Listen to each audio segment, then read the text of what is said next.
At the outset, I would like to thank the Almighty God for making this event possible. Despite several financial challenges, it is my great honor on behalf of the Harmony Foundation to thank each one of you for being here today for the prestigious Mother Teresa Awards for Social Justice 2024. Tonight, as I look around, I am filled with gratitude for the vision of this award that brings us together. We are here to celebrate the 20th year of the award, a moment to honor not only the memory of revered Mother Teresa, but also our recipients who carry forward a compassionate legacy every day. Instituted in 2005, the Mother Teresa Awards has acknowledged the tireless efforts of individuals and organizations across the world towards promoting peace, harmony, and social justice. With all due respect and admiration for the Nobel laureates, has anyone realized that the Nobel Prize was instituted by Alfred Nobel in the final phase of his life as a gesture of utmost remorse and apology for the devastating destruction caused by his invention of dynamite and other high explosives? On the other hand, this award, in memory of Mother Teresa, espouses her ethos of selflessness, immortalized even during her lifetime as a saint. Hers is the legacy of her lifetime's pursuit of social justice and the enduring face of peace for generations to come. Another very important thing I would like to proudly mention is that 8 Nobel laureates, including respected Dalai Lama, have accepted our award in the past after receiving the Nobel, which only shows the love and respect everyone around the world has for Mother Teresa. Today, as we celebrate 20 years of our award, we honor those who, like Mother Teresa, have chosen to serve others with selfless dedication. But let's also take a moment to remember the struggles as we still see around us, the hardships and the cries for help from families torn apart by violence, poverty, injustice, and the ongoing war in some parts of the world today, like the war in Ukraine going on since the last 2.5 years, and Hamas-Israel war since the last 1 year, with no signs of an end and having rendered hundreds of thousands homeless. It is sad that in today's world, visionaries and statesmen are seriously lacking, and the world today desperately needs servant leadership, undergirded by compassion and not dictatorship, which abuses power through the misuse of state machinery. Mother Teresa exemplified servant leadership through the virtues of compassion. She dedicated her life to caring for the poorest of the poor and continues to inspire leaders in all walks of life, including government and corporations. During the war in Lebanon in 1982, she went to Beirut at the height of the conflict to help children affected by the ensuing chaos. Her presence and words brought hope and healing, and through her actions in conflict zones, Mother Teresa demonstrated practically how to build a compassionate and unified society. 2 years ago, Mother Teresa's nuns in Ukraine, when given an option, leave for a safer place. Last year, when I personally spoke to the nuns in Gaza, they told me they were advised to leave, but they refused, risking their own lives to take care of the 30-odd children with physical disabilities. Isn't this true humanity in action? In a world filled with leaders, icons, and celebrities, few figures shine as brightly as Mother Teresa and the nuns of the Missionary of Charity, who continue to carry forward her legacy every single day.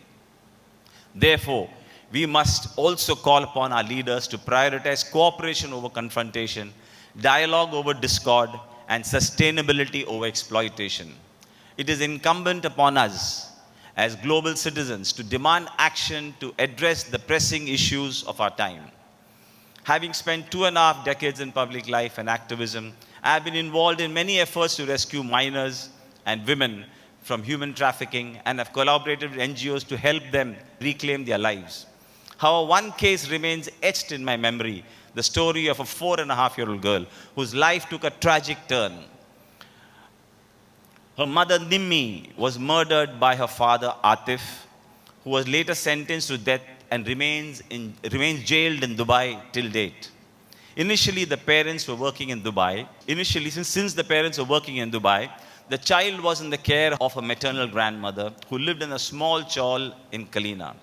However, after this brutal murder, the paternal grandparents, wielding both wealth and political influence, forcibly took her away from the maternal grandmother.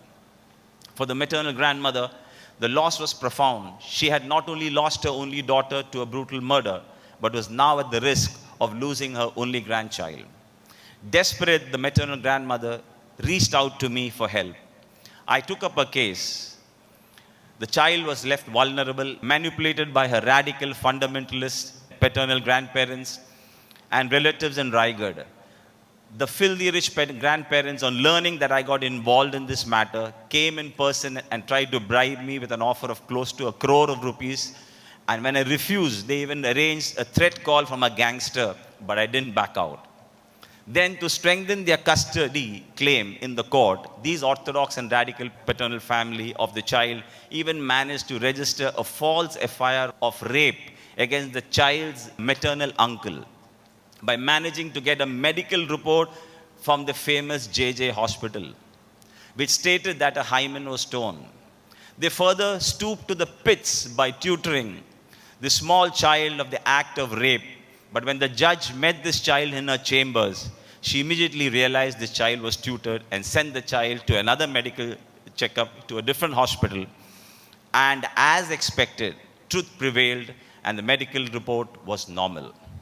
I strongly feel even now that criminal action should be initiated against those doctors of JJ Hospital who gave this false report.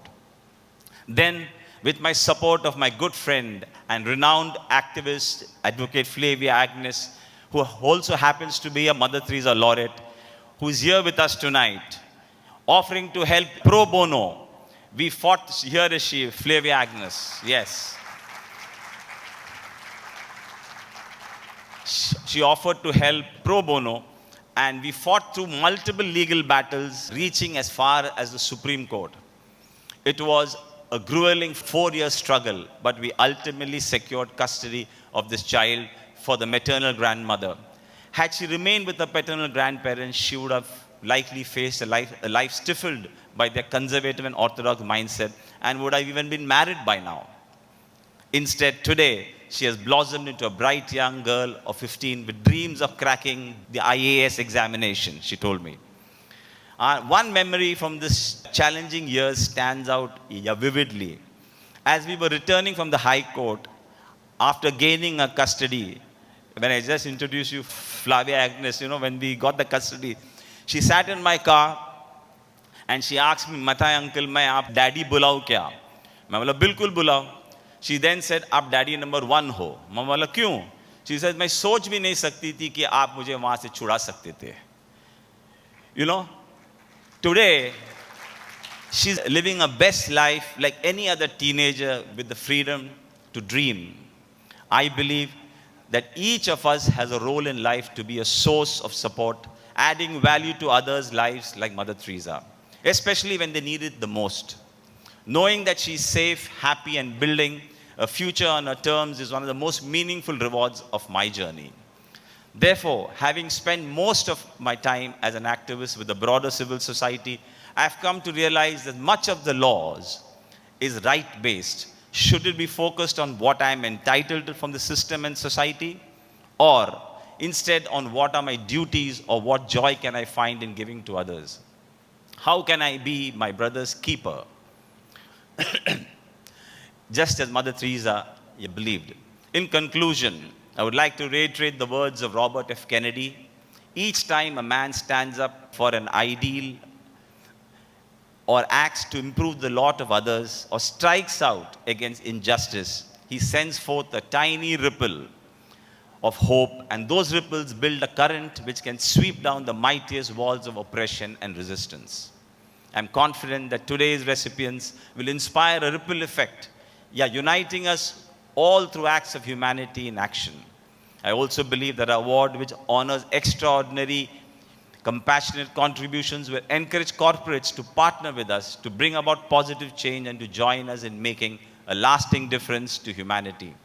Thank you for being here tonight. Together, let's honor Mother Teresa by living with purpose, love, and compassion. Thank you once again.